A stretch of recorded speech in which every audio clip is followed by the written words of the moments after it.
உள்ளம் தேவன்பால் பொங்கி வழியுதே.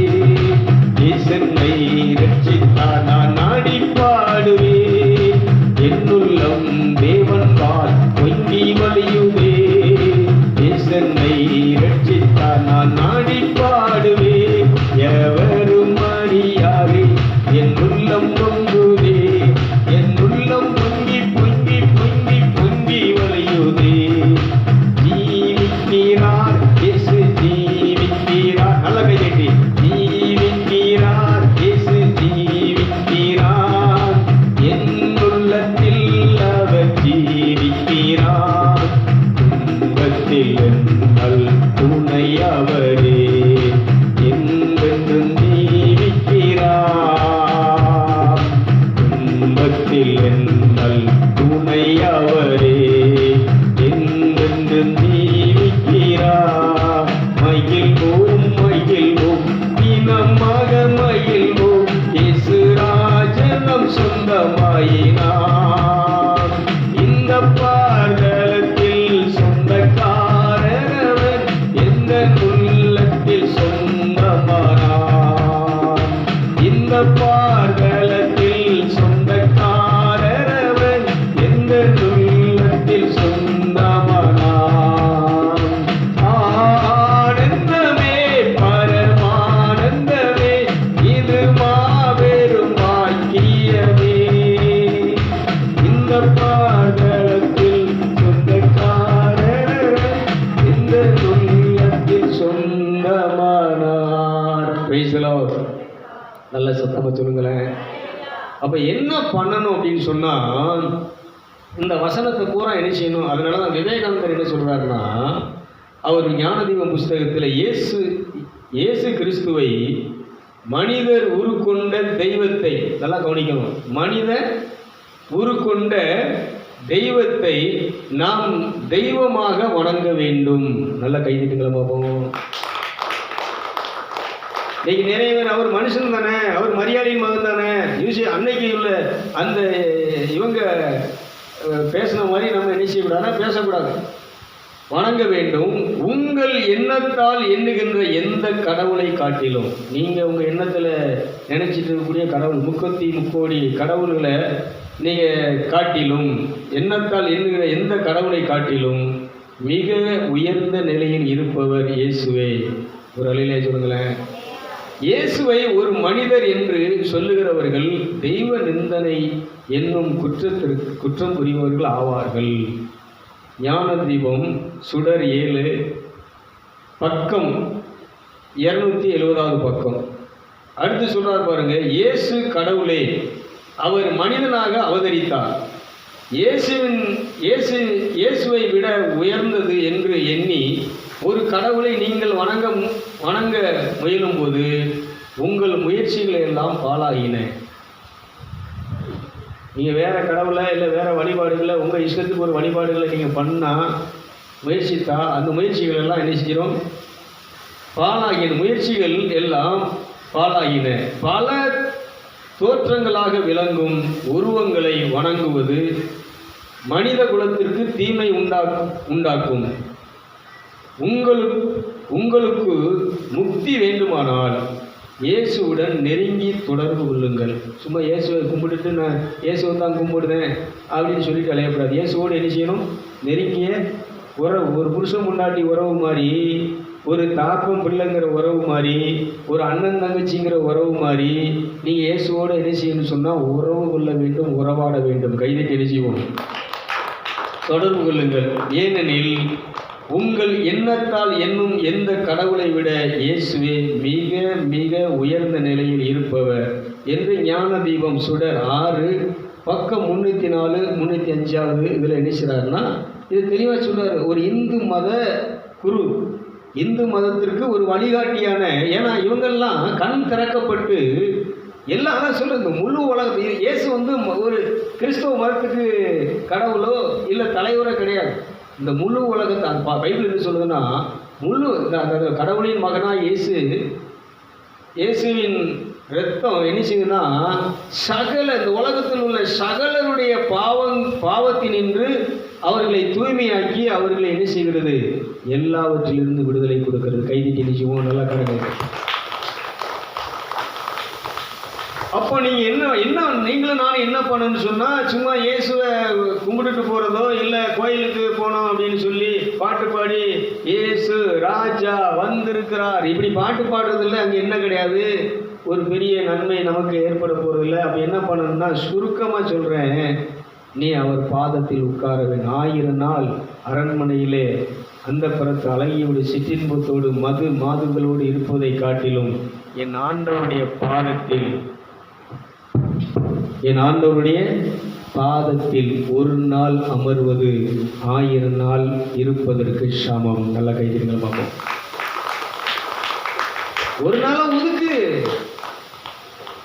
ஒரு நாளைக்கு ஒரு 2 மணி நேரத்தை ஒதுக்கி அவரோட நீ என்ன செய்யணும், உறவாடணும்.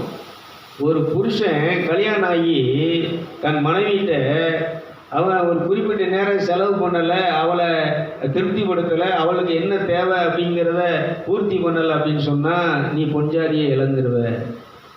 அதேமாரி ஒரு தகப்பன் பிள்ளைக்கு என்ன தேவை, பிள்ளைக்கு கொடுக்க வேண்டிய அன்பை கொடுத்து பாசத்தை கொடுத்து அவங்க ஆசைப்படுற காரியங்களை நீங்கள் நிறைவேற்றலை அப்படின்னு சொன்னால் நீ பெத்த பிள்ளை இழந்துடுவ. வழியில் வந்தவன் பல்ல காட்டுவான், அப்படியே தலையை என்ன செய்வானா இப்படி மேலாரம் இங்கே வெட்டியிருப்பான்.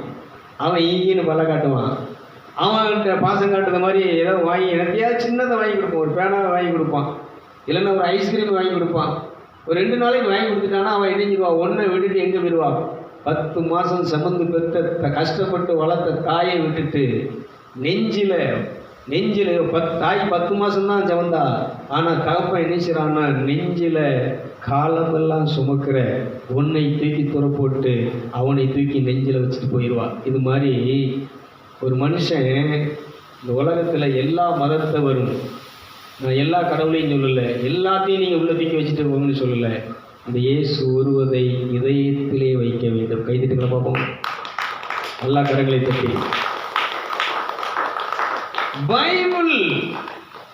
பைபிள் வேண்டான்னு சொல்லலை, இந்த பைபிளை நீ படிக்க வேண்டான்னு சொல்லலை. இதில் இருந்து தான் நான் உங்களுக்கு என்ன செய்கிறேன்னா விளக்கம் சொல்லுதேன். ஆனால் இது எங்கே இருக்கணும்னு சொன்னால், இந்த புஸ்தகத்தில் இந்த பிரிண்ட் பண்ண இதில் இருக்கக்கூடாது. எங்கே இருக்கணும்னா இருதயத்தில் இருக்கணும். ஏசு எங்கே இருக்குன்னா கோயிலில் இருக்க அந்த பீடத்தில் இருக்கக்கூடாது. ஆர்சியில் என்ன செய்வாங்கன்னா தீவிர நற்கிணை சின்ன ஒரு பேலை இருக்குது, அதுக்குள்ளே ஊண்டி வச்சுருவாங்க.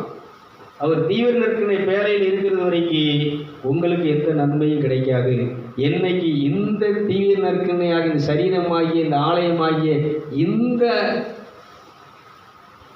வேலைக்குள்ள அவர் வருகிறாரோ தங்கி இருக்கிறாரோ அன்னைக்கு உனக்கு விடுதலை. கைதிகளை பார்ப்போம். ஆவியினால் விடுதலை, இரத்தத்தினால் விடுதலை, ஆவியினால் விடுதலை, இரத்தத்தினால் விடுதலை, விடுதலை விடுதலை விடுதலை. இன்னைக்கு விடுதலை விடுதலை விடுதலை. நோயிலிருந்து விடுதலை, பேயிலிருந்து விடுதலை, நோயிலிருந்து விடுதலை, பேயிலிருந்து விடுதலை, விடுதலை விடுதலை. நல்லா கைதி. இன்னைக்கு விடுதலை விடுதலை விடுதலை. கண்ணீரிலிருந்து விடுதலை, கவலையிலிருந்து விடுதலை, கண்ணீரிலிருந்து விடுதலை, கவலையிலிருந்து விடுதலை, விடுதலை விடுதலை விடுதலை. இன்னைக்கு விடுதலை விடுதலை விடுதலை. பாவத்திலிருந்து விடுதலை, சாபத்திலிருந்து விடுதலை, பாவத்திலிருந்து விடுதலை, சாபத்திலிருந்து விடுதலை, விடுதலை விடுதலை விடுதலை. இன்னைக்கு விடுதலை விடுதலை விடுதலை, விடுதலை விடுதலை விடுதலை. என்னைக்கு விடுதலை? இந்த இயேசுவை இருதயத்தில் வச்சு அவரோடு நீ என்ன செய்யணும்னா உறவாடல். அவர்கிட்ட சொல்லுங்க, என்னை இந்த கர்ம பிடிச்ச பாவத்திலிருந்து சாபத்திலிருந்து என்னை விடுவித்து, என்னை ரட்சித்து, என் நோயிலிருந்து என்னை விடுவித்து, மரணத்திலிருந்து என்னை விடுவித்து, கவலையிலிருந்து என்னை விடுவித்து, கண்ணீரிலிருந்து என்னை விடுவித்து, நிந்தைகள் அவமானங்களிலிருந்து என்னை விடுவித்து, இருளிலிருந்து என்னை விடுவித்து, ஒளியின் ஆட்சியிலே என்னை நிலைநிறுத்திய ஆற்றலையும் சக்தி என்னுடைய தன்மையாக குணமாக எனக்கு கொடுத்த, என்னை மறுரூபப்படுத்திய, என்னை தெய்வ சாயலாக மீண்டும் புதுப்பித்த என் அன்பே, நான் உன்னை வணங்குகிறேன், தொழுது கொள்கிறேன். கைதிட்டு இதுதான் ஆராதனை, இதுதான் வழிபாடு, இதுதான் வழிபாடு. அப்போ முதல்ல என்ன செய்யணும்னா, கடவுளுடைய வார்த்தைக்கு, கடவுளுக்கு நாம் என்ன செய்யணும், கீழ்ப்படியணும். அன்னைக்கு அந்த ஆதாம் நம்முடைய மூதாதை முற்பிதா செய்த அதே தவறத்தான் அன்னைக்கு என்ன செஞ்சுட்டு இருக்கோம். அதனால பிரதர் நாங்கள் செய்தியெல்லாம் கேட்குறோம் பிரதர், டிவியில் அழகாக இருக்குது அந்த செய்தி, மாதா டிவி நல்லா இருக்குது, அப்புறம் ஒரு மோகன்சி ஒரு டிவி தொடங்கியிருக்கிற, என்ன டிவி, சத்தியம் டிவி நல்லா இருக்குது, அந்த டிவி நல்லா இருக்குது, இந்த டிவி நல்லா இருக்குது, அந்த டிவி, எந்த டிவி நிகழ்ச்சி இப்போ என் ப்ரோக்ராமே நீ பார்த்தாலும் சரி, அதனால் எந்த பலனும் பார்க்கறதுனால எந்த பலனும் இல்லை. இந்த பேரத்தை இப்படி கையில் வச்சிருக்கிறதுனால எந்த பலனும் இல்லை. ஓ வீட்டில் வச்சிருக்கிறதுனால, தலைமாட்டில் வச்சு நீ படுத்து உறங்குறதுனால எந்த பலனும் இல்லை. எந்த பிரசங்கத்தை நீ கேட்டாலும், ஐயோ எங்கள் வீட்டில் எப்பவும் கிறிஸ்தவ நிகழ்ச்சி தான் ஓடிட்டு இருக்கோம், கிறிஸ்தவ பாட்டு தான் ஓடிட்டு இருக்கோம், அதனால எந்த பிரயோஜனமும் இல்லை, எந்த பலனும் இல்லை. அதனால இயேசு உள்ள வர மாட்டார், அவர் வெளியிலே அப்படியே எழுதிவார், போயிடுவார். ஹெட்மாஸ்டர் அங்கே உட்காந்து அழகாக சூப்பராக பாடிட்டு இருப்பார், நீங்கள் உட்காந்து புறணி வச்சுட்டு இருப்பீங்க, நீங்கள் உட்காந்து என்ன செஞ்சிருப்பீங்க, வேற இடத்தையாவது வேண்டாத என்ன செஞ்சிருப்பீங்கன்னா சாபத்தை கொண்டு வரக்கூடிய பாவத்தை செஞ்சுட்டு இருப்பீங்க. அதனால சொல்கிறேன், கேளுங்க, வேண்டாம்னு சொல்லி எனக்குள்ள கேட்காம, அதான் சொல்ல, நீ 10 தடவை கேளுங்க, 10 தடவையாக கேட்டுட்டு நீ அப்படியே தியானத்தில் உட்காரு. உன் வீட்டில் பேய் ஓடும், உனக்குள்ள இருக்கக்கூடிய பேய் ஓடும். இன்னைக்கு நீங்கள் ஒழுங்காக தியானம் பண்ணி இயேசுவே என்கிட்ட இருந்து இருளை அகற்றும் பேயை ஓட்டு, சாத்தானே கோபத்தின் ஆவியை வெளியில போ, வெறுப்பின் ஆவியை வெளியில போ, கசப்பின் ஆவியை வெளியில போ, பகைமையின் ஆவியை வெளியில போ, இப்படி சொல்லி நீங்கள் தியானம் பண்ணி இதை வெளியில போ, வெளியில போ, வெளியில போன்னு சொல்லிட்டு, இயேசுவே வார், உங்களுடைய ஒளி எனக்குள் வரட்டும், இந்த இருளை அகற்றுகின்ற பேரொளி என்னை ஆளுகை செய்யட்டும், நீர் என்னை ஆட்சி செய்ய, உங்களுடைய அரசு வருவதாக. திரும்ப திரும்ப அது நடக்கிறது வரைக்கும் நீ என்ன செய்யணும், அப்படியே சொல்லிக்கிட்டு இந்த மந்திரத்தை மட்டும் ஓதிக்கிட்டே இரு. மாசற்ற தேவ கிருபையே என்மேல் இரக்கமாயிரும், மாசற்ற தேவ கிருபையே என்மேல் சிநேகமாயிரும். இந்த மந்திரங்களை இப்படி சொல்லிக்கிட்டே நீ உட்கார்ந்தன்னு சொன்னால், ஒரு 1/2 மணி நேரம் நீ உட்காந்து பாரு, 1 மணி நேரத்தில் நீ என்ன ஆயிடும்னா எல்லாத்தையும் இயேசுநாதர் கிளியர் பண்ணிடுவார். உங்கள் வீட்டில் இருக்கக்கூடிய எல்லா டஸ்ட்டையும், இருட்டையும், எல்லா கந்தலையும் கதகளையும். பாவம் என்பது ஒரு கந்த துணி. இந்த கந்தலை மகிமையான அந்த ஒளியின் ஆடையை, மகிமையின் ஆடையை கந்தலாக்கியது இந்த கீழ்ப்படியாமை. நீ கீழ்ப்படியாம கோயிலுக்கு போய் என்ன செய்ய, ஜெபம் பண்ணி என்ன செய்ய, ஜெபக்கூடத்துக்கு போய் என்ன செய்ய, பிரசங்கம் கேட்டு என்ன செய்ய, அழகான பாட்டு பாடி என்ன செய்ய. இங்கே என்னத்தை அவர் என்ன உங்கள்கிட்ட ஏன்ட்டு என்ன எதிர்பார்க்கறனா, கீழ்ப்படிதலை பார்க்குறார்.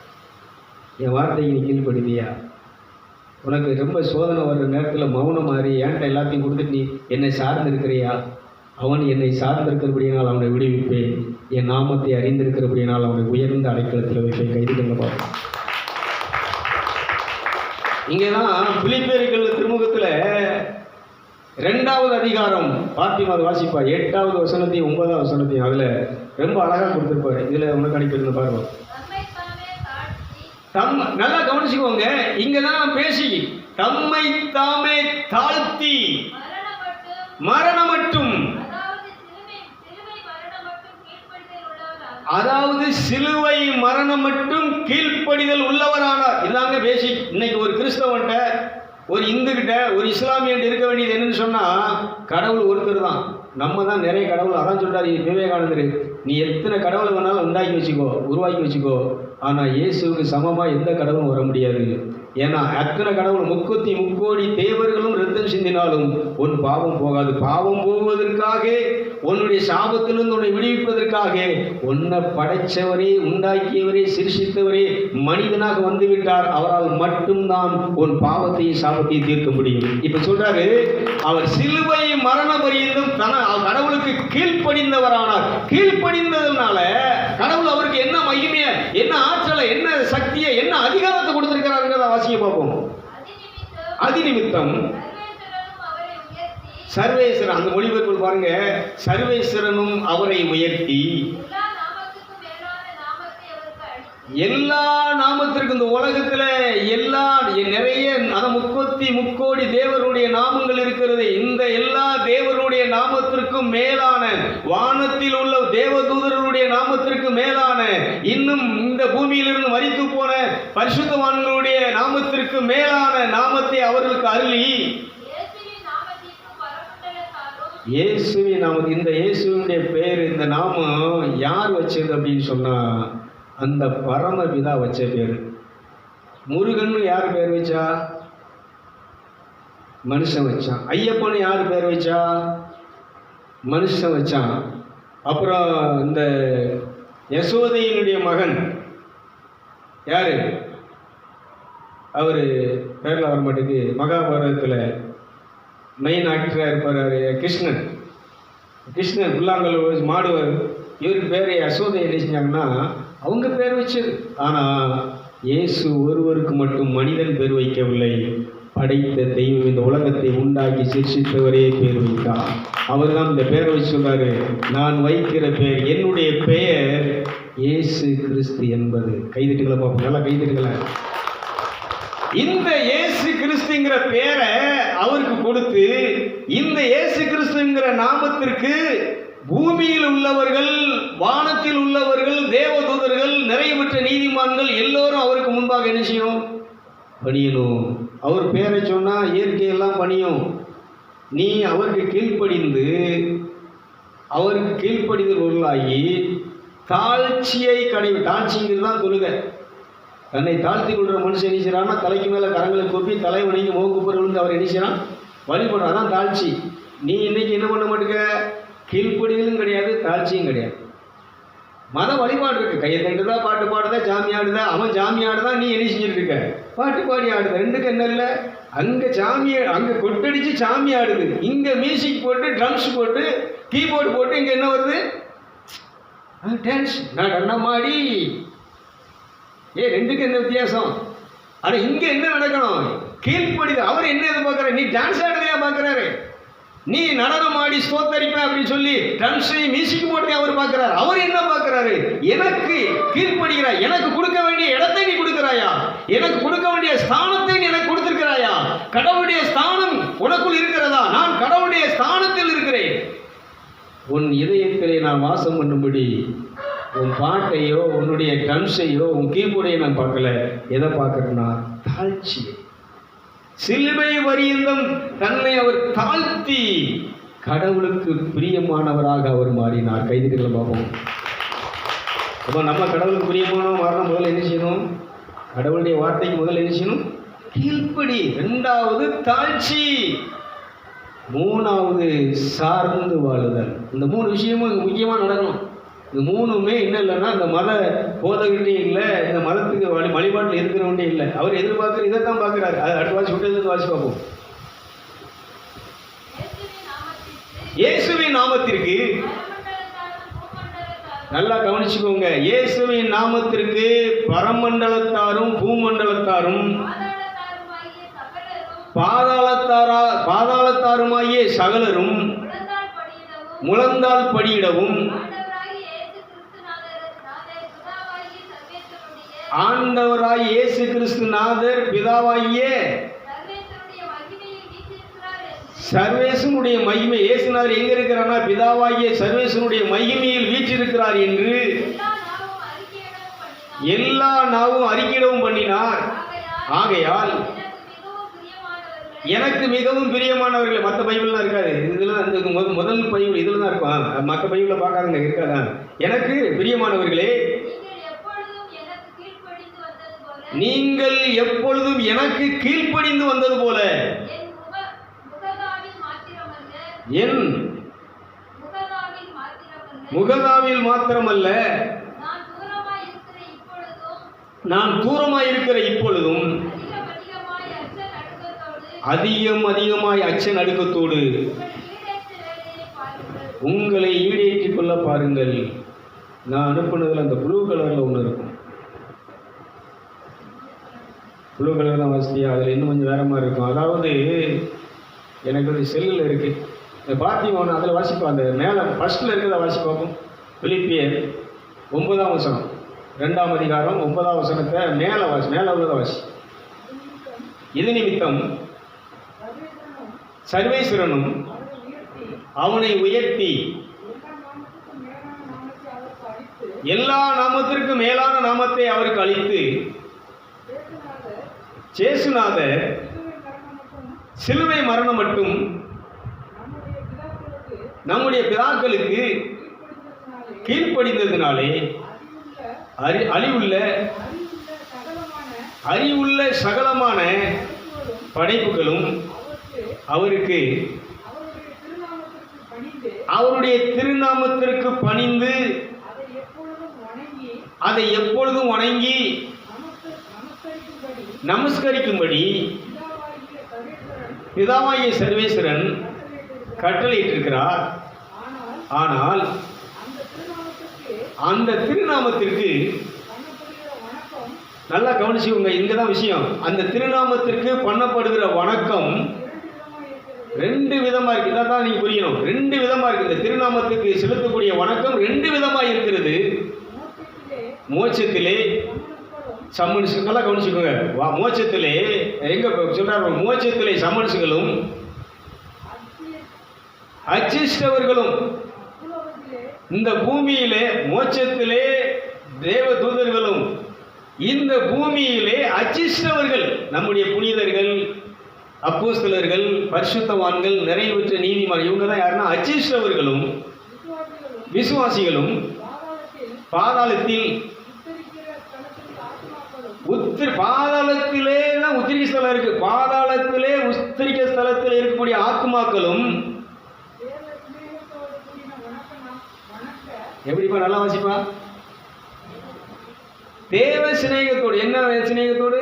தேவ சிநேகத்தோடு அவரை வணக்கமாய் வணங்கி ஆராதித்துக் கொண்டிருக்கிறார்கள். கைதிடுங்களா பாப்போம். நல்லா தான் கைதிடுங்களேன். இவ்வளவுதானா? அது கீழே பாருங்க, அது கீழே வாசிப்பா பாப்போம்.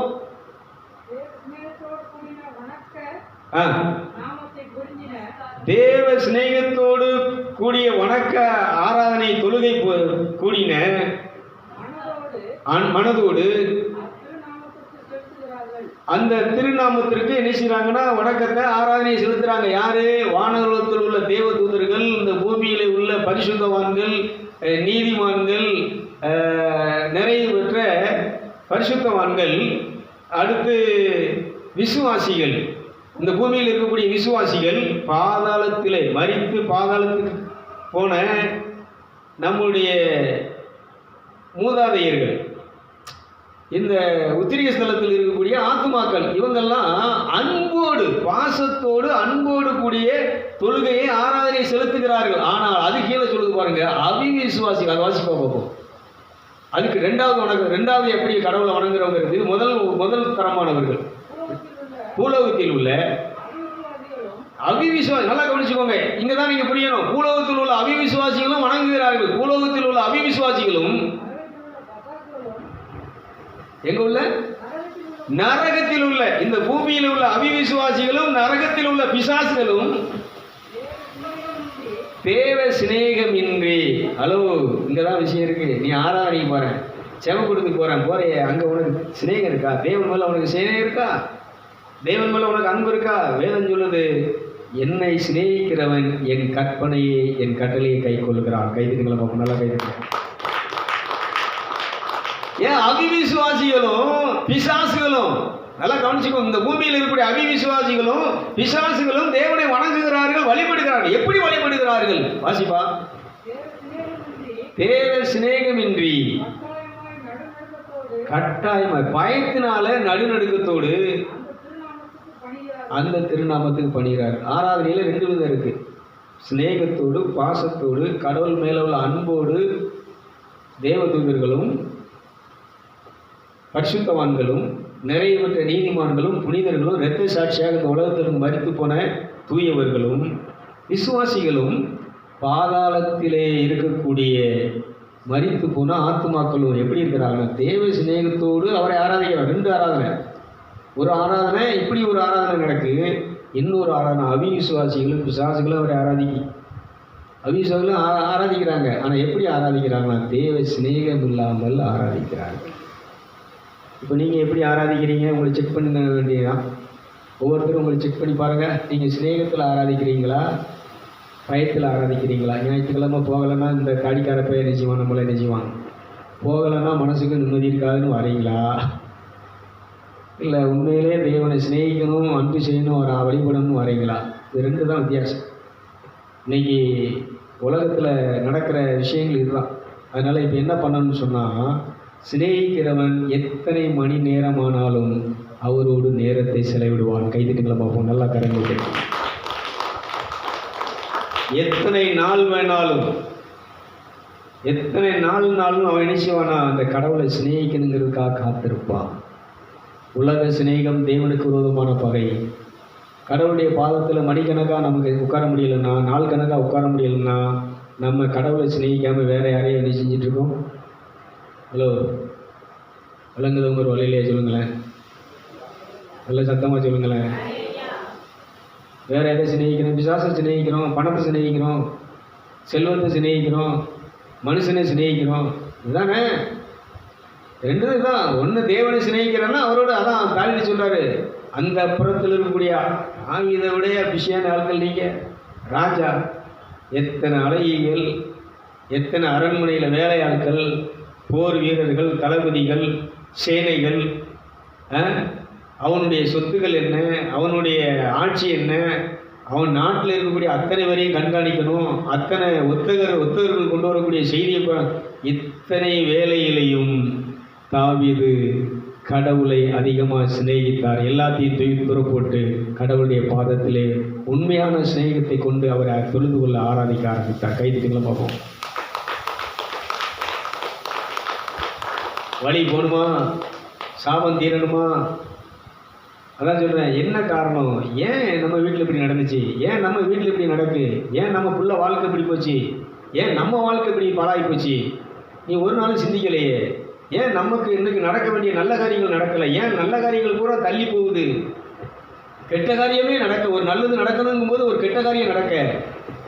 பாருங்கள், கல்யாண வீட்டில் அன்னைக்கு தான் கல்யாண ஃபங்க்ஷன் போகும், அவன் பெருசுவான், பணத்தெல்லாம் அள்ளி போட்டு செலவழித்து, பந்தல் போட்டு, மைக் செட் கட்டி, பத்திரிக்கையெல்லாம் அடித்து, ஊரெல்லாம் பத்திரிக்கை கொடுத்து, காய்கறி வாங்கிட்டு வந்து அங்கே கல்யாணம் நடத்தணும். பொண்ணுக்கு பொண்ணு மாப்பிள்ளை தாலி கட்டி அங்கே உட்காந்துருக்குவோம். கூட பிறந்த தம்பியோ இல்லை அவன் தங்கச்சியோ இல்லை யாரோ என் பத்திரிக்கையில் என் பேரை போடல அவன் பிரச்சனை பண்ணிகிட்டு இருப்பான். என்ன முன்னால் வைக்காமல் அந்த பையில இணைஞ்சுவிட்டான், குடியார பையில இணைஞ்சுவிட்டான், ஒன்றா வச்சுக்கிட்டான்னு சொல்லி இணைஞ்சிருப்பான். பங்காளியை பக்கம் உபயோகப்படுத்தி எனக்கு அவளுக்கு பாரு விலை கூடின சேலை எடுத்துட்டா எனக்கு நினைச்சிக்கல. ஏன் ஒரு ஃபங்க்ஷனில் பாருங்களேன், ஃபங்க்ஷனில் பாருங்கள், ஏவனாவது ஒரு சாத்தான் வந்து என்ன செஞ்சுட்டு இருப்பான்னா, உள்ளே வந்து அந்த நிம்மதியை கெடுத்து, அங்கே அந்த இருக்கக்கூடிய ஆட்களுடைய அமைதியை கெடுத்து என்ன செஞ்சுட்டு இருப்போம், பிரச்சனை பண்ணிட்டு இருப்பாங்க. எல்லா ஃபங்க்ஷன்லையும் பாருங்க நடக்கும், எல்லா வீட்லையும் இது நடக்கும். உண்மையா இல்லையா? ஹலோ, உண்மையா இல்லையா? என்ன ஒன்றும் சொல்ல மாட்டேங்கிங்க. Price hello. உங்கள் பிரச்சனை நாங்கள் கேட்டோம், கேட்கறதுனால இல்லை. இப்போ என்ன பண்ண போகிறீங்கன்னா, உங்கள் வீட்டில் இருக்கக்கூடிய பேய் உங்கள்கிட்ட இருக்க பேய் போகணுன்னா என்ன செய்யணும்? உட்கார், தனியாக உட்காரு, தனியாக உட்காந்து என்ன செய்யணும்?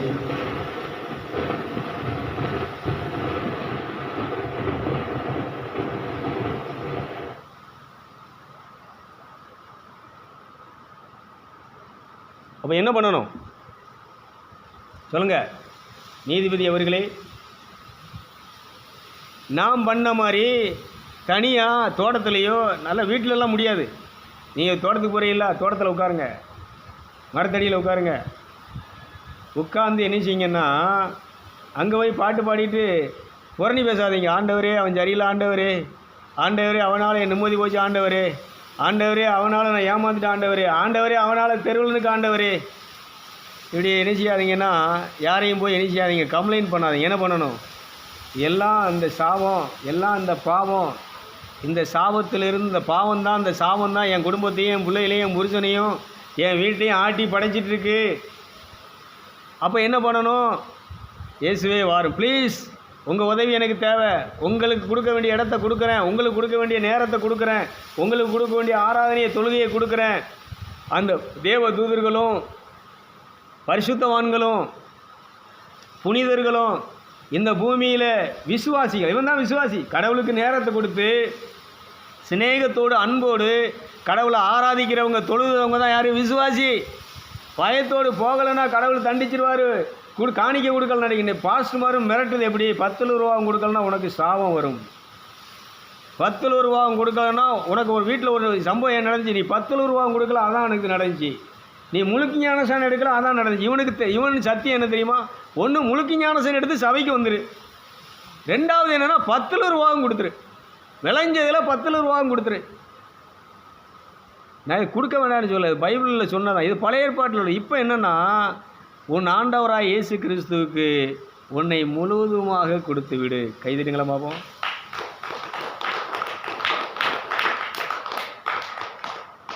அப்போது இந்த நியாயப்பிரமாணம் அல்ல. இப்போ நியாயப்பிரமாணத்தை விட்டுட்டு எங்கே வந்துடும்னா கிறிஸ்து இயேசுக்குள்ளே வந்துடணும். என் 10 ரூபாவும் கொடுக்கறதுனால என் பாவம் போகாது, எனக்கு வர வேண்டிய தீமை என்ன செய்யாது, நிற்காது.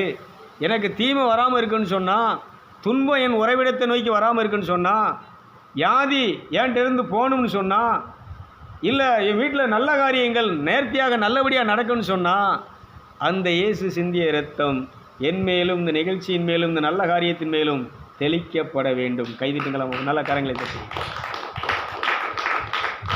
அப்போ அந்த நிகழ்ச்சியை நடத்துறதுக்கு முன்னாடி இயேசுடைய பாதத்தில் உட்கார்ந்து இந்த முழு உலகத்திற்கும் வானமும் பூமியும் பாதாளமும் நடுநடுங்க செய்கின்ற உம்முடைய பரிசுத்த நாமத்தை நான் தொழுது கொள்கிறேன், அதிகாரமுள்ள நாமத்தை நான் வணங்குகிறேன், அதிகாரமும் ஆற்றலும் வல்லமை நிறைந்த என் இயேசுவே, என் மணவாளனே, என் மருத்துவரே, என் ஜீவ தண்ணீரே, என் ஜீவனே, என் ஜீவனுள்ள ஜீவாதிபதியே, எனக்கு சகல நன்மையும் நலன்களும் அருளும் ஆற்றலும் நிறைந்தவரே, நீர் இப்பொழுது வருவீராக.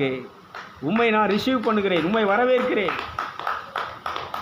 ஆபத்து நேரத்தில் என்ன நோய் கூப்பிடுன்னு சொல்லியிருக்கிறீர். என் வீட்டில் இப்படி ஒரு நல்ல காரியம் நடக்க வேண்டியிருக்கு, அது ஒன்றால் தான் நடக்க வேண்டும். காணா ஒரு கல்யாணத்தில் நீ இருந்த அந்த குறைகளை நிறைவாக்கி அந்த கல்யாணத்தை அற்புதமாய் நடத்தியது போல என் வீட்டினுடைய இந்த நிகழ்ச்சியும் நீ அற்புதமாய் நடத்த வேண்டும். இப்போ நான் கால் வலியோடு இருக்கிறேன், இடுப்பு வலியோடு இருக்கிறேன், அந்த நீங்கள் முதல்ல கொடுத்த சாபத்தினால பெரும் வேதனைக்குள்ளால் இருக்கிறேன். உச்சந்தலையிலிருந்து உள்ளாங்கல் வரைக்கும் எனக்கு வேதனை, வலி இல்லாத இடமே இல்லை. இந்த சாபத்தை நீக்கி இந்த வேதனையை எடுத்து போட்டு சிலுவையிலே சம்பாதித்த உம்முடைய தழும்புகளால் எனக்கு சுகத்தை இப்பொழுது உண்டாக்கும், எனக்கு சுகம் உண்டாவதாக. நான் சுகமாகுகிறேன், இயேசுவின் தழும்புகளால் சுகமாகுகிறேன், இயேசுவின் காயங்களால் நான் சுகமாகுகிறேன். என் நோய்கள் தீர்த்தார், என் நோய்கள் தீர்த்தார். நான் இப்பொழுது இயேசுவின் இரத்தத்தினால் இப்பொழுது நான் கழுவப்பட்டு விட்டேன். இப்படி இந்த இயேசுடைய நாமத்தையும் இயேசுடைய இரத்தத்தையும் இயேசுடைய தழும்புகளையும் நம்ம என்ன செய்யணும், இருதயத்தில் வைத்து வாயில் அறிக்கை செஞ்சு அந்த மீட்பை விடுதலையை நம்ம என்ன செய்யணும்னு சொன்னால் எடுத்துக்கொள்ள வேண்டும். எங்கள் வீட்டில் பயிர் வச்சுருப்போம், நெல் பயிர், ஏன் கொட்டார சம்பா, அந்த சிவப்பு அரிசி கொட்டார சம்பாங்கிறது ஒரு ஆள் வளர்த்திக்கு வளரும். ஒரு ஆள் வளர்த்திக்கு வளர்ந்து ஒரு நெல் கருது என்ன செய்யணும்னா நல்ல ஒரு முளத்துக்கு என்ன செய்யும், அவ்வளோ இது நெல் இணைஞ்சிருக்குன்னா அந்த கருது குலை வாங்கியிருக்கும். ஆனால் பால் அடிக்கிற நேரத்தில் ஏதாவது ஒரு காற்று ஏதாவது ஒரு இது வரும், என்ன செய்யணும், அப்படியே மடிஞ்சு அவ்வளோ சாவியாக போயிருங்க. மாடு 9 மாதம் வளர்த்து நல்ல செனை நிற செனையில் கண்ணுக்குட்டி ஈனும். ஒன்று மாடு காம்பு என்ன செஞ்சிடும், ஃபால்ட்டாகி போயிடும், இல்லைன்னா கண்ணுக்குட்டி செத்து போயிடும், இல்லைன்னா மாட்டுக்கு சோம்பலாம் போயிடும். இப்படி எல்லாத்துலேயும் நட்டத்து மேலே நட்டம், இடி மேலே இடி, எல்லாமே என்ன செய்யும். வீட்டில் பண்டிகை அன்றைக்கி ஆடி தீபாவளி தான் என்ன செய்வாங்கன்னா கறி உளி எடுத்து வச்சுருப்பாங்க, அரிசி சோறு வாங்கியிருப்பாங்க. மற்ற நேரம் பூரா கம்மஞ்சோறு, சோளச்சோறு, தினைச்சோறு, சாமிச்சோறு இப்படி தான் இருக்கும். இந்த சாப்பாடு பொங்கி வச்சு சாப்பிடணும்னு இருக்கிற நேரத்தில் என்ன நடந்துருன்னு சொன்னால், எங்கள் அப்பா தண்ணியை போட்டு நல்லா என்ன செய்வார், நாயத்துக்கு தோளில் போட்டு ரோட்டில் நடந்துட்டு வருவார். எல்லோரும் சொல்லுவாங்க, உங்கள் அப்பா அங்கே வா நாயத்துக்கு தோளில் போட்டு இருப்பார். அன்னைக்கு சாப்பாடு என்ன செஞ்சு ஹலோ அங்கே, ஆனால் காலையிலே எடுத்துகிட்டு வந்துடுவார். பன்னிக்கறி எடுத்துகிட்டு வந்து வரைச்சி வச்சுருப்பார். ஆடு அந்த வெட்டுற இடத்துல போய் நினச்சிவார்னா தலை அந்த குடல் எடுத்துகிட்டு வந்து அதை வரைச்சி வச்சுருப்பார். கறி தனியாக வரைச்சி வச்சுருப்பார். எல்லாம் இருக்கும், எல்லாம் வரட்டி, குடல் வரட்டல் இருக்கும், கறி வரட்டல் இருக்கும், எல்லாம் இருக்கும். ஆனால் என்ன செய்ய முடியாது, சாப்பிட முடியாது. பண்டிகைக்கு துணி எடுத்து வச்சுருப்போம், கோயிலுக்கு போகணும், துணி மாற்றணுங்கிற நேரத்தில் அங்கே என்ன வந்துடும், 7:30 வந்துடும். எங்கள் அம்மா அங்கனிக்கில் அடுப்பு கூடத்தில் அடுப்பில் விறகு வச்சுக்கிட்டு என்னத்தையாவது நினைச்சுவான ஒரு வார்த்தையை விடுவா. எங்கள் அப்பா மேல் பக்கம் திண்ணையில் படுத்திருப்பார். திண்ணையில் படுத்த மாதிரி கால்ட்டி எட்டி ஒரு மிதிப்பார். மிதித்த உடனே எங்கள் அம்மாவுக்கு நெஞ்சிரும், சாமி வந்துடும். அவள் வாயில் வந்ததெல்லாம் நினைச்சிவா. இவர் உடனே அடிப்பார். அங்கே என்ன ஆகிப்போம், அவ்வளோதான் முடிஞ்சிச்சு. நானும் இதெல்லாம் ஏன் நடக்கு எல்லாம் அறிந்து, அப்பமெல்லாம் எனக்கு இந்த ஞானம் இல்லை. இதுதான் காரணம்னு தெரியாது. என்ன ஆண்டவன் பாதத்தில் போய் ஆண்டவனே விடுதலை கொடுத்தாரு. ஆனால் இப்போ தான் எனக்கு இந்த ஞானத்தை அவர் நினைச்சாருன்னா, இதெல்லாம் ஏன் நடந்துச்சு, ஏன் இப்படி. எங்கள் அப்பா நல்ல மனுஷன், ஊர் அடைக்க எங்கள் அப்பானா செல்ல பிள்ளை, கர்த்தையாவா செல்ல பிள்ளையா. எங்கள் அப்பா சொல்லுவார், நான் செல்ல பிள்ளைடா நான் அப்படிம்பாரு. ஊர் அடைக்க அவர் நல்ல மனுஷன். ஒரு ஆளை என்ன செய்ய மாட்டார்னா, அதாவது வார்த்தை தப்பி பேச மாட்டார். வாழை போலன்னு கூட மாட்டார். சின்ன பையனை கூட என்ன செய்வார்னா, ஐயா வாங்கையான்னு தான் கூப்பிடுவார். எல்லார்கிட்டையும் மதிப்பாக நடப்பார். யாருக்கு வேணாலும் என்ன வேணாலும் கொடுப்பார், தர்மம் பண்ணுவார். அதனால தான் இந்த குடும்பம் என்ன செஞ்சுன்னா இன்றைக்கி நின்று இருக்குது, இல்லைன்னா அதுக்குள்ளே அழிஞ்சிருக்கும். ஒரு வசனத்தை வாசிங்க, நான் முடிக்கிறேன். வாசிங்க பார்ப்போம். 2 கொரிந்தியர் 8வது அதிகாரம் 9வது வசனத்தை வாசிங்க பார்ப்போம். 2 கொரிந்தியர் 8வது அதிகாரம் 9வது வசனம்.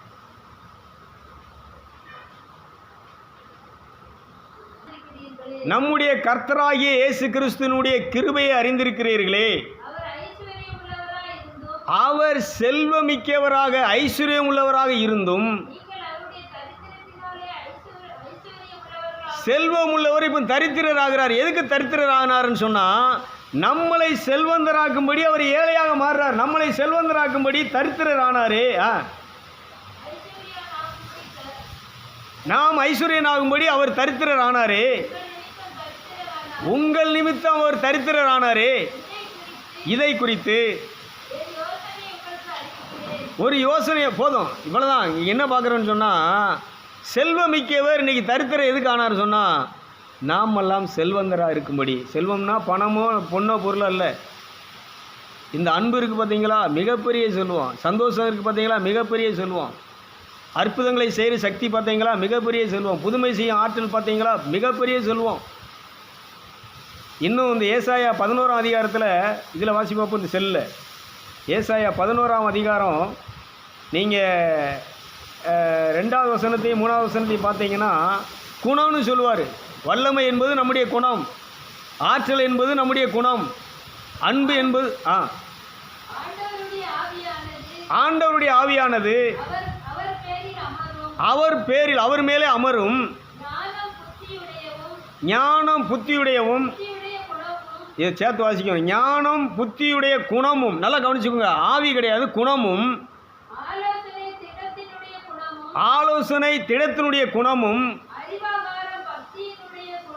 அறிவு ஆற்றல் பக்தியினுடைய குணமும், அவர் பேரிலே இளைப்பாரும். கடவுளுக்கு பயப்படுறது ஒரு குணம். அவங்க குணமே எப்படி இருக்குன்னு சொன்னால், கடவுளுக்கு பயந்து தப்பு பண்ண மாட்டாங்க, தீமை செய்ய மாட்டாங்க, தீமையை பேச மாட்டாங்க. கடவுளுக்கு பயப்படுகிற குணமும் அவரை நிரப்பும். கண் பார்க்கிற மாதிரி அவர் நீதி சொல்ல மாட்டார், நீதி செய்ய மாட்டார். போதும். இதுக்கப்புறம் வீட்டில் வாசிங்க. இதில் என்னென்னா, நாம் மறுரூபமாகும்போது, மனம் திரும்பி மனம் புதிதாக்கப்பட்டு மறுரூபமாகும்போது நம்முடைய குணம் எப்படி இருக்குன்னு சொன்னால், ஒரு ரட்சிக்கப்பட்டவனுடைய குணம் எப்படி இருக்குன்னு சொன்னால், அவன்கிட்ட ஆற்றல் தன்னால் வெளிப்படும், அன்பு தன்னால் வெளிப்படும், வல்லமை தன்னால் வெளிப்படும், தீர்க்க தரிசனம் அது அவனுடைய குணம். பேய்களை ஓட்டுறது அவன்கிட்ட இருக்கக்கூடிய குணம். இது வரங்கள் எல்லாமே அவனுடைய குணங்கள். நீங்கள் நல்லா கவனிக்கணும். இப்போ நம்மகிட்ட ஒரு குணம் இருக்குது. என்ன குணம்? கோபம் இருக்குது. டக்குன்னு நினைச்சிடும் சொல்லுங்கள். மனசில் கவலை இருக்குது, உடனே நினைச்சிடும், அழுது அதை வெளிப்படுத்துகிறோம்ல. இது மாதிரி என்ன நடந்தாலும் இந்த ரட்சிக்கப்பட்டவங்க, அபிஷேகம் பண்ணப்பட்டவங்க, இந்த இயேசு கிறிஸ்துவை ஏற்றுக்கொண்டவங்களுடைய குணமெல்லாம் எப்படி இருக்குன்னு சொன்னால், இந்த அவங்ககிட்ட வல்லமை. இவங்க போய் யார்கிட்டயே போய் எனக்கு பயமாக இருக்குது, எனக்கு பேய் பிடிச்சிருக்கு, எனக்கு ஜெபம் பண்ணுங்கலாம் போக மாட்டாங்க. இவங்க பேயை ஓட்டுவார்கள். விசுவாசிக்கிறால் நடக்கிற அடையாளங்கையான இவங்கள் பேய்களை ஓட்டுவார்கள். முதல்ல சொல்கிறதே மார்க் 16-17 சொல்லும்போது, விசுவாசிக்கிறவர்களால் நடக்கிற அடையாளங்களை ஆவன பேய்களை ஓட்டுவார்கள், நோய்களை குணமாக்குவார்கள், கொள்ளு நஞ்சை குடித்தாலும் ஒணிஞ்சாது, நவமான பாசைகளை பேசுவார்கள். அப்போது ஒரு விசுவாசினா யாருன்னு சொன்னால், தெய்வத்தினுடைய தன்மையை, தோற்றத்தை, பாவனையை, அவருடைய சகல ஆள் தத்துவத்தையும் உடையவனாக இருக்கிறதா யார்? கிறிஸ்தவன் விசுவாசி. விளங்குனவங்க ஒரு அல்லையிலே சொல்லுங்களேன், நல்ல சத்தமாக சொல்லுங்களேன். நீ எனக்கு பேய் பிடிச்சிருக்கு ஜெபம் பண்ணுங்கன்னு போக மாட்ட, எனக்கு வலிக்கு ஜெபம் பண்ணுங்கன்னு போக மாட்ட. நீயே இப்படி தியானம் பண்ணி, நீயே அந்த இயேசுனுடைய சிலுவையில் உண்டான அந்த சக்தியை ஆற்றலை ரிசீவ் பண்ணி, இந்த இடத்துல கையை வைக்கிறேன், விசுவாசிக்கிற நடக்கிற அடையாளங்கள் அவனை யாதியின் மேல் கைகளை வைப்பார்கள். எந்த இடத்துல வலி இருக்கோ அந்த இடத்துல கை வச்சு, அந்த வலி நீங்கு மட்டும் இயேசுவின் இரத்தத்தையும் இயேசுவின் தழும்புகளை நீ பயன்படுத்தி கொண்டிருந்தால் அதுக்கு ஆற்றல் உண்டு, சக்தி உண்டு, அது உன் வலியை தீர்க்கும். கைதிட்டுங்களா பார்ப்போம். ஒரு பிசாசு ஒன்று அலக்கழிக்க தெரிஞ்சா, இந்த ஆவி, இந்த விபச்சார ஆவி, இந்த கோபத்தின் ஆவி என்ன அலக்கழிச்சு, இந்த ஆவி வெளியேறட்டும், இயேசுவே நீர் வாரும், உங்களுடைய ஆற்றல் வந்து இந்த ஆவி, அது ஒன்று ஆடி போகும், இல்லைன்னா ஆடாமலே அமைதியாக என்ன செஞ்சு ஒன்றை இருந்து வெளியேறி போயிடும். அந்த இயேசுனுடைய அன்பு ஆற்றல் உங்களை என்ன செய்யணும், அப்படியே ஆட்கொள்ள ஆரம்பிக்கும். அப்போ நேரத்தை செலவிடணும். என்ன பண்ணணும் சொல்லுங்கள்? என்ன பண்ணணும்? தியானத்தில் உட்காரணும், கையை விரித்து உருவமத்தியை தூக்கி இயேசுவின் மீது விசுவாசத்தை தூக்குறோம் முடிக்கிறவருமாகிய இயேசுவின் மேலே கண்ணை பதிய வச்சு நீங்கள் உட்காரணும். இந்த நிகழ்ச்சியை மறுபடியும் கேட்டுட்டு நீங்கள் என்ன செய்யுங்கன்னா உட்காருங்க. பேய் தன்னால் ஓடும், உன் வீட்டில் ஓடும், உன் வீட்டில் இருக்கக்கூடிய பேய் புறம் ஓடும், உன் புருஷனுக்கு இருக்கக்கூடிய பேய் புறம் போகும். ஒன்று ஆட்டி படைக்கிறானே, ஒன்று பக்கத்து வீட்டில் எப்பவும் சண்டை போட்டு நச்சரிச்சுட்டு ஒன்று சமாதானத்தை கெடுத்து அவன் பேய் ஓடும். யாரை கொண்டு போனா? இயேசுவை கொண்டு வருகிறேன். இயேசுவை கொண்டு ஆற்றலும் அல்ல, சக்தியும் அல்ல, ஆவியினால் எல்லாமாகும். பெரிய பர்வதமே நீ எம்மாத்திரம், மலையை எம்மாத்திரம், யாதியை எம்மாத்திரம், பிசாசை எம்மாத்திரம், கடன் பிரச்சனையை நீ எம்மாத்திரம், இயேசுவை கொண்டு வருகிறேன். கிருபை உண்டாவதாக. மாசற்ற தேவ கிருபையே இப்பொழுது இந்த இடத்துல உம்முடைய கிருபை பெருகுவதாக. இந்த பாவம் பெருகின இடத்துல, இந்த வேதனை பெருகின இடத்துல உம்முடைய அருள் பெருகுவதாக. இந்த கவலைகளும் கஷ்டங்களும் கண்ணீரும் நிறைந்த இந்த இடத்துல உம்முடைய அருள் கிருபை பெருகுவதா. இதான் ஜெபம். எத்தனை பேருக்கு விளங்குது? விளங்குதவங்க நினைச்சிங்க எல்லாம் சத்தமாக சொல்லுங்களேன். இதை விட்டுட்டு பிரதர் உங்கள் நிகழ்ச்சியை பார்த்தேன் பிரதர், சூப்பராக இருந்துச்சு பிரதர், ஒரு பிரயோஜனம் கிடையாது. மோகன்சிலாசு பேசினார், சூப்பராக இருந்துச்சு பிரதர், ஒரு பிரயோஜனம் கிடையாது. கேட்கிறவர்களாக இருக்காதீர்கள், அதன்படி நடக்கிறவர்களாக செய்கிறவர்களாக இருங்கள், அப்பொழுது நீங்கள் பிழைப்பீர்கள். கைதிட்டுங்களா பார்ப்போம்.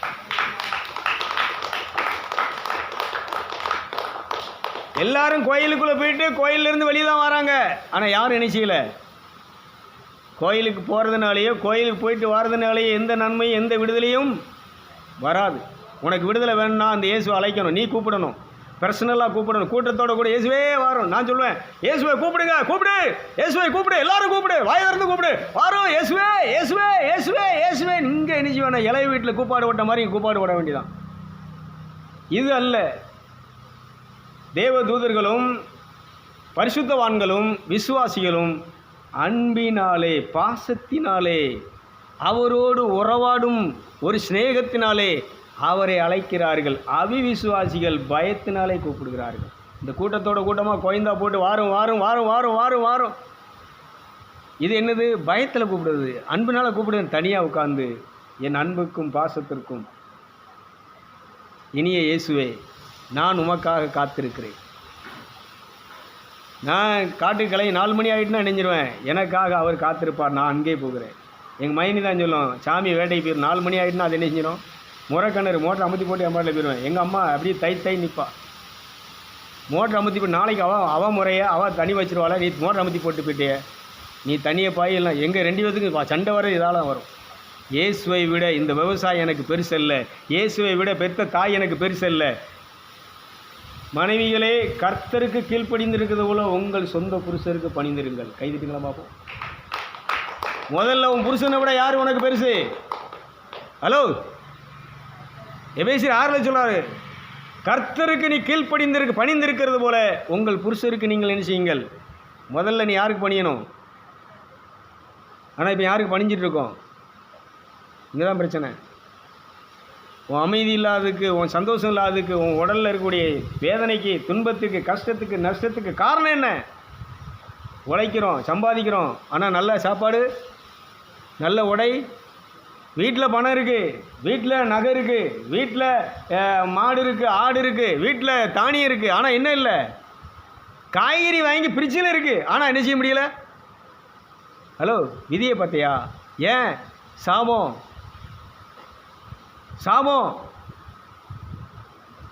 நாங்கள் என்ன பண்ணணும்? நாங்கள் எந்த தப்பும் பண்ணல, யார்ட்டையும் சண்டை கண்டா போட மாட்டோமே, யாரையும் பேச மாட்டோமே. நீ பேசலை, ஆனால் உனக்கு முன்னால் மூதாதையர் இணைஞ்சிட்டானே, உன்னை பண்ணிட்டு போயிட்டானே, கீழ்ப்படியாமையில் விஷத்தை உனக்கு இணைஞ்சிட்டானே.